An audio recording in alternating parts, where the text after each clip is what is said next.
Good morning student. आज हम पढ़ेंगे female reproductive system.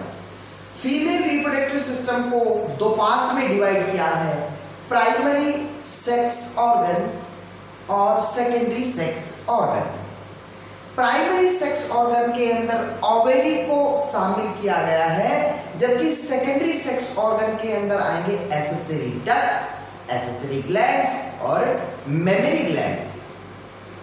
Accessory duct के अंदर फैलोपियन ट्यूब आएगी, जिसको ओविडक्ट कहते हैं, यूट्रस आएगा, वेजाइनल पार्ट आएगा। उसके बाद हम बात करते हैं प्राइमरी सेक्स ऑर्गन में ओवरी की। तो ये थोड़ी सी इंफ्रास्ट्रक्चर थी, वो मैंने बताई। इसके बाद हम अपने मेन टॉपिक पर आ जाते हैं। प्राइमरी सेक्स ऑर्गन में हम पढ़ेंगे ओवरी, और ओवरी के बारे में थोड़ा सा मैं बताऊं आपको। तो ओवरी के मेन दो काम है। एक तो ओवरी फीमेल गैमेट बनाता है, और दूसरा ओवरी हॉर्मोन्स बनाता है। फीमेल गैमेट भी बनना बहुत जरूरी है और हॉर्मोन्स बनना बहुत जरूरी है, क्योंकि हॉर्मोन्स के बगैर गैमेट नहीं बन सकते, या हम कहें कि हॉर्मोन्स के बगैर सेकेंडरी कैरेक्टर शो नहीं हो सकते, और सेकेंडरी कैरेक्टर शो नहीं होंगे तो किसी फीमेल में फीमेल जैसे कैरेक्टर नहीं आएंगे। लिटरली जिसके लिए जिम्मेवार होता है, रिस्पॉन्सिबल होता है एस्ट्रोजन। तो ओवरी का यहां पर दो काम है, एक तो फीमेल गैमेट्स का फॉर्मेशन करना, और सेकंड है हॉर्मोन्स का फॉर्मेशन करना। तो किस तरह से ये जो वर्क है दोनों, गैमेट का फॉर्मेशन और हॉर्मोन्स का फॉर्मेशन, ये एक दूसरे के पैरेलल किस तरह से चलते हैं, ये मैं आपको बताऊंगा। हम पढ़ेंगे प्राइमरी सेक्स ऑर्गन, और प्राइमरी सेक्स ऑर्गन में हम टोटल जो स्टडी करेंगे वो करेंगे ओवरी की। आपको पता है एविस के अंदर यानी कि बर्ड्स के अंदर ओवरी एक ही होता है, जबकि मैमल फीमेल के अंदर ओवरी दो होते हैं, लेफ्ट और राइट। अब इसके रीजन के बारे में बात करें तो बात बहुत लंबी हो जाएगी, लेकिन यहाँ पर मुझे आपको पहले तो आपको ओवरी की स्ट्रक्चर, उसके अंदर फॉलिकल्स का बनना, ग्राफियन फॉलिकल तक का हम आज सफर तय करेंगे, और ग्राफियन फॉलिकल से हम ओवम का फॉर्मेशन पढ़ेंगे। तो आप कॉन्सेंट्रेट कीजिए, देखिए अब हम पढ़ाते हैं। तो फीमेल रिप्रोडक्टिव सिस्टम में प्राइमरी सेक्स ऑर्गन में ओवरी आएगा। ओवरी की क्या स्ट्रक्चर होती है, अभी मैं थोड़ा सा आपको डायग्राम के थ्रू समझाने की कोशिश। तो ये ओवरी है, ये ओवरऑल फीमेल रिप्रोडक्टिव सिस्टम है वैसे तो, लेकिन हमें आपको एक बार यानी कि फिगर के अंदर ये दिखाना था कि ओवरी होते क्या है। ठीक है, देखिए यहाँ पर मैंने दिखा रखे हैं, ये एग लाइक स्ट्रक्चर है, आलमंड लाइक स्ट्रक्चर है, बादाम के जैसी आकृति है, ये ओवरी है। और ये ओवरी अटैच है, इसको बोलते हैं मीजोवेरियन फिलामेंट। तो ओवरी अटैच है मीजोवेरियन फिलामेंट से। इनके पास होती है fimbriae, like a finger like projection. Fimbriae के वाला ये जो पार्ट है ये कहलाता है इन्फंडिबुलम। सेम स्ट्रक्चर यहाँ पर भी है, ये ओवरी है, फिम्ब्री है, और ये जो है इन्फंडिबुलम है। इस ampulla, infundibulum, ampulla, isthmus, uterine part, uterus. तो infundibulum, ampulla, isthmus, uterine part, the fourth part also it is the parts of oviduct, fallopian tube। तो ये जो चार पार्ट मैंने बताए ये तो फैलोपियन ट्यूब के पार्ट हैं। अब ये देखिए यहाँ पर ये ओवरी है, ओवरी के पास ये फिम्ब्री है, फिम्ब्री से ये फैलोपियन ट्यूब है, और ये फैलोपियन ट्यूब जाती है यूट्रस के अंदर। तो ये ओवरी है, ओवरी से जब एग निकलता है तो इस एग को अडॉप्ट कर लिया जाता है, ग्रहण कर लिया जाता है इस फिम्ब्री के द्वारा, और फिम्ब्री के द्वारा इसको इसमें फैलोपियन ट्यूब में भेज दिया जाता है। फर्टिलाइज हो गए ये यूट्रस में इम्प्लांट हो जाती है, चिपक जाती है। तो ये ओवरी की स्ट्रक्चर है। अब हम इसके अंदर किस तरह से ग्राफियन फॉलिकल बनती है और एग कैसे बनता है वो डिटेल देखेंगे, ठीक है बच्चों। ये एक ओवरी की रफ मैंने डायग्राम बना दिया है बच्चों। ये ओवरी है और ओवरी की ये जो लेयर दिख रही है आपको, इसको बोलते हैं जर्माइनल एपिथेलियम। जर्माइनल एपिथेलियम पे आपको सेल दिख रही होंगी, इनको हम फॉलिकल्स कह सकते हैं, क्यूबॉइडल सेल कह सकते हैं। उसके बाद ओवरी की ये जर्माइनल एपिथेलियम और इसके अंदर की जो यहाँ पर एक और मेम्ब्रेन लेयर पाई जाती है उसको बोलते हैं tunica albuginea. I mean to say germinal epithelium outer layer होती है और इनर लेयर होती है ट्यूनिका एल्बुजिनिया। ये वाला जो ओवरी का पार्ट है, ये वाला ओवरी का पार्ट कहलाता है स्ट्रोमा। और स्ट्रोमा के दो पार्ट होते हैं, ये एज वाला पार्ट कहलाता है कॉर्टेक्स और ये बीच वाला पार्ट कहलाता है मेडुला। जर्माइनल एपिथेलियम की ये जो सेल्स हैं, ये माइटोसिस समसूत्री भाजन करती है, माइटोसिस डिवीजन करती है। माइटोसिस डिवीजन से इनके नंबर में वृद्धि होती है, ग्रोथ होती है। माइटोटिक डिवीजन से इनके नंबर में वृद्धि होती है, बहुत सारी हो जाती है संख्या में। ये जो काम होता है ये कब होता है? ये तब होता है जब फीमेल एम्ब्रियो लगभग 25 वीक का होता है, समझ गए। अब ये बहुत सारी बन गई। अब इनमें से एक जो होती है वो बड़े साइज की हो जाती है और ये बाकी की उसके चारों ओर लग जाती है। किस तरह से देख, अब उनमें से एक हो गई बड़ी, ये इसको बोलेंगे उगोनिया, इसको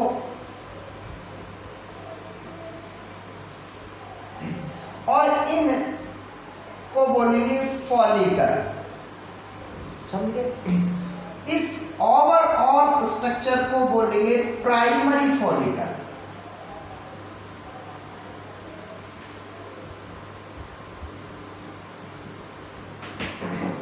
इसको बोलेंगे उगोनिया और इस ओवरऑल स्ट्रक्चर को बोलेंगे फॉलिकल, समझ के। इस प्राइमरी फॉलिकल के चारों ओर सेल्स की और ज्यादा लेयर बन जाती है। जैसे मैं यहाँ पर लेयर और बढ़ा देता हूँ, देखिए बच्चों मैंने बढ़ा दिया।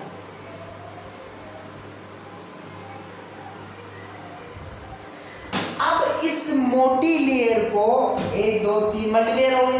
अब इसको लेयर को, इस और लेयर को बोलेंगे मेम्ब्रेना ग्रेनुलोसा। मेम्ब्रेना ग्रेनुलोसा, ये से मेम्ब्रेना ग्रेनुलोसा की ये जो सेल है दिख रही है आपको। मेम्ब्रेना ग्रेनुलोसा की जो सेल्स है, इन सेल्स का काम है शुरुआती दिनों में जब प्यूबर्टी स्टार्ट होती है, यौन अवस्था आरंभ होती है, तो शुरुआती दिनों में ये जो सेल्स है मेम्ब्रेना ग्रेनुलोसा की सेल्स, ये एस्ट्रोजन छोड़ती है और एस्ट्रोजन के कारण फीमेल के अंदर सेकेंडरी कैरेक्टर शो होते हैं। जैसे उनका प्यूबिक पार्ट का थोड़ा बड़ा होना और उनके इंटरनल पार्ट्स पे हेयर का आना, उनकी आवाज़ का पतला होना वगैरह वगैरह, ये सेकेंडरी कैरेक्टर है। और ये सेकेंडरी कैरेक्टर को शो करता है एस्ट्रोजन। और एस्ट्रोजन को कौन सी क्रिएट करती है? मेम्ब्रेना ग्रेनुलोसा की ये सेल्स, इसकी उगोनिया कहलाई, ये उगोनिया है। इस ओवरऑल स्ट्रक्चर को बोलेंगे प्राइमरी फॉलिकल। उसके बाद देखिए इस स्ट्रक्चर को मैंने समझाने के लिए वहाँ दिखाया है। देखिए ये उगोनिया है, उगोनिया है। उगोनिया के बाहर एक मैंने गैप दिखा रखा है, समझिए, ये वाला गैप, रिंग टाइप। ये दरअसल में इसको एक ट्रांसपेरेंट लेयर है। इस ट्रांसपेरेंट लेयर को बोलते हैं जोना पेलुसिडा। जोना पेलुसिडा के बाहर एक सिंगल लेयर का एनवलप है। इस सिंगल लेयर के एनवलप को बोलते हैं कोरोना रेडिएटा। अब ये जो प्राइमरी फॉलिकल थी, इसके अंदर चेंजेज होने स्टार्ट होते हैं। किस तरह से चेंजेज होते हैं? देखिए ये जो लेयर है, इस लेयर को बोलते हैं, मल्टी लेयर को मेम्ब्रेना ग्रेनुलोसा बोलते हैं, ये तो आप जानते हो। मेम्ब्रेना ग्रेनुलोसा जो ये लेयर है सेल्स की बहुत मोटी, इसके अंदर कैविटी बनना स्टार्ट हो जाती है इस तरह से। ये इसके अंदर कैविटी बन गई, इस कैविटी को एंट्रम कहते हैं, इस कैविटी को एंट्रम कहते हैं। मेम्ब्रेना ग्रेनुलोसा की सेल्स में गैप बन गया और इस गैप को, इस कैविटी को एंट्रम कहते हैं, समझे। अब देखिए ये जो स्ट्रक्चर है ये इस तरह की हो जाती है जैसे ये। इसमें क्या होता है, ये जो प्राइमरी ये जो उगोनिया था, ये तो ओवरऑल प्राइमरी फॉलिकल है, ये जो उगोनिया था, ये उगोनिया, ये कहने का मतलब ये जो कैविटी है, ये कैविटी ऊपर तक चली जाती है और ये कैविटी ऊपर तक जाने पर केवल सेल का यहाँ एक स्टार्क बच जाता है। इस स्टार्क से ये उगोनिया अटैच रहती है। इस स्टार्क को बोलते हैं जर्म हिल। अब देखिए हमारे पास उगोनिया है, हमारे पास इसके उगोनिया के बाहर ट्रांसपेरेंट लेयर जोना पेलुसिडा है, इसके बाद सिंगल सेल की लेयर कोरोना रेडिएटा है, हमारे पास जर्म हिल भी है, उसके बाद एंट्रम भी है, और ये ओवरऑल स्ट्रक्चर जिसको हम अब तक प्राइमरी फॉलिकल कहते आए थे, अब हम इसको कहेंगे ग्राफियन फॉलिकल। अब हम इसको ओवरऑल स्ट्रक्चर को कहते हैं ग्राफियन फॉलिकल। और ग्राफियन फॉलिकल के अंदर ये जो उगोनिया है इसको कहेंगे प्राइमरी oocyte। देखिए किस तरह, तो ये जो है बीच में ये जो उगोनिया हम इसको कह रहे थे, अब हम इसको कहेंगे प्राइमरी oocyte। और इस ओवरऑल स्ट्रक्चर को, इस स्ट्रक्चर को जिसको हम कह रहे हैं प्राइमरी फॉलिकल, अब हम इसको कहेंगे ग्राफियन फॉलिकल। समझ गए। ग्राफियन फॉलिकल जब ये जो प्राइमरी फॉलिकल जब मैच्योर हो जाती है, जब हम इसको ग्राफियन फॉलिकल कहते हैं, तो इस ग्राफियन फॉलिकल को हम सेकेंडरी फॉलिकल भी कह सकते हैं। आई मीन टू से प्राइमरी फॉलिकल किस में चेंज हो गई, सेकेंडरी फॉलिकल में। सेकेंडरी फॉलिकल मतलब होता है ग्राफियन फॉलिकल। ग्राफियन फॉलिकल क्यों कहते हैं, क्योंकि इसकी जो डिस्कवरी है, खोज है, वो रेंडियर ग्राफ ने की थी, इसलिए इसको ग्राफियन फॉलिकल कहते हैं। ग्राफियन फॉलिकल की ये जो फॉलिकल्स होती है छोटी बच्चों, ये फॉलिकल एस्ट्रोजन छोड़ती है और इस एस्ट्रोजन को कंट्रोल करता है पिट्यूटरी ग्लैंड्स का FSH, follicle stimulating hormones. Graafian follicle को हम कह सकते हैं सेकेंडरी फॉलिकल, और इसके अंदर जो उगोनिया है इसको बोल सकते हैं प्राइमरी oocyte। अब प्राइमरी oocyte के अंदर मियोसिस फर्स्ट होता है, प्राइमरी oocyte के अंदर मियोसिस फर्स्ट होता है और दो सेल बनती है, एक बड़ी सेल एक छोटी सेल। प्राइमरी oocyte के अंदर मियोसिस होता है, एक बड़ी सेल बनती है एक छोटी सेल बनती है, इसको हम कहते हैं सेकेंडरी oocyte और इसको बोलते हैं पोलर बॉडी। समझ गए। सेकेंडरी प्राइमरी oocyte से जैसे ही सेकेंडरी oocyte बनती है और एक पोलर बॉडी बनती है, तो ये जो ग्राफियन फॉलिकल है ये फट जाती है और ये जो प्राइमरी oocyte है जो सेकेंडरी oocyte में बदल गया था, ये जो प्राइमरी oocyte है ये ग्राफियन फॉलिकल को तोड़कर, आई मीन टू से इस प्राइमरी oocyte में सेल डिवीजन हुआ, मियोसिस हुआ, तो एक बना सेकेंडरी oocyte और एक बना पोलर बॉडी। तो ये जो प्राइमरी oocyte था ये चेंज हो गया सेकेंडरी oocyte में, और ये ग्राफियन फॉलिकल को तोड़ के बाहर आ गया और ये इस ओवेरी को भी तोड़ के बाहर आ गया। समझ गए।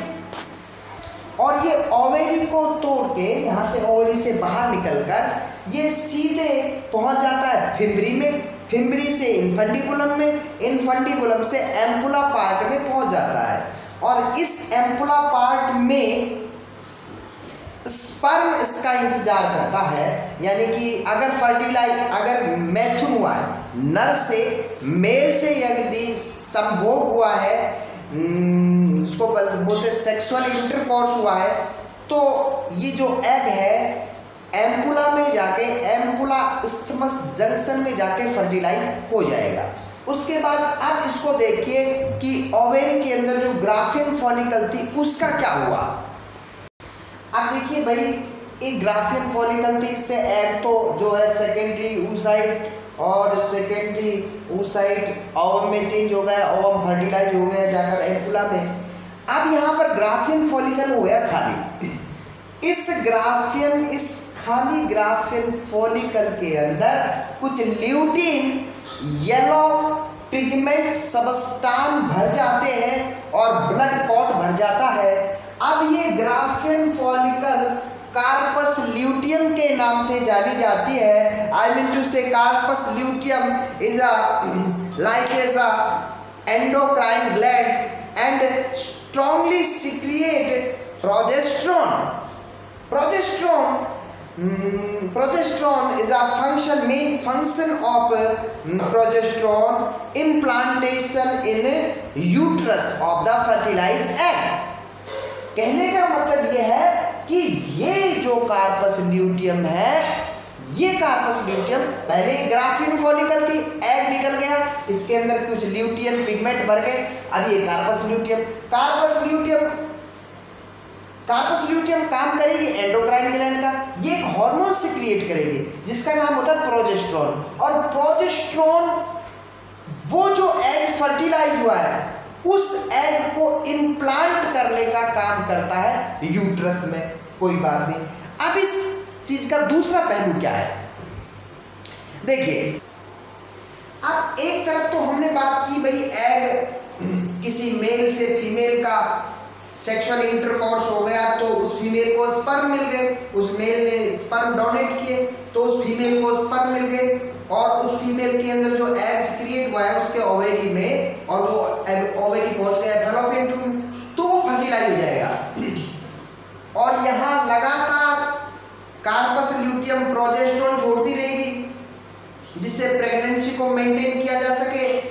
बाद में जो अपरा होता है, नाभि जो होती है, प्लेसेंटा जो होता है, वो भी प्रोजेस्टेरोन छोड़ने लग जाता है। वो बाद तक छोड़ता है 9 महीने तक, ताकि प्रेगनेंसी को कंटिन्यू लगातार बनाए रखा जा सके। इसका दूसरा पहलू क्या है? इसका दूसरा पहलू ये है, यदि फीमेल को पीरियड्स के एमसी के 16वें दिन 14वें दिन अगर मेल से सेक्सुअल इंटरकॉर्स नहीं होता है तो उसके ओवेरी के अंदर सिक्रेट हुआ एग फर्टिलाइज नहीं होगा तो कार्पस ग्राफियन फॉलिकल से कार्पस ल्यूटियम तो बन जाएगी, लेकिन ये कार्पस ल्यूटियम बाद में डिस्ट्रॉय हो जाए, क्योंकि एग तो फर्टिलाइज हुआ नहीं। अब एग फर्टिलाइज नहीं हुआ तो ये एंडोक्राइन की ग्लैंड की तरह काम करके क्या करेगी भाई, ये हार्मोन छोड़ेगी, तो वो हार्मोन तो बेकार जाएगा क्योंकि वो एग फर्टिलाइज ही नहीं हुआ, तो इसके हार्मोन छोड़ने का कोई औचित्य नहीं रहा। तो ये क्या होता है, कार्पस ल्यूटियम कार्पस एल्बिकेंस में चेंज हो जाती है और फिर ये डिस्ट्रॉय हो जाती है और ये वेजाइनल पार्ट से फ्लो आउट कर दी जाती है। जब माहवारी के 3 दिन आते हैं, 28 दिन खत्म हो जाते हैं, उसके बाद 3 दिन जब आते हैं, जब ब्लीडिंग होती है, तो ये कार्पस ल्यूटियम वगैरह सब कार्पस एल्बिकेंस में बदलकर यूट्रस से बाहर छोड़ दी जाती है। तो ये पूरा एक पार्ट था फीमेल रिप्रोडक्टिव ऑर्गन का। अगर अब भी आपको समझ में आ रहा है तो मुझसे क्वेश्चन करके बच्चों पूछोगे। धन्यवाद, थैंक यू।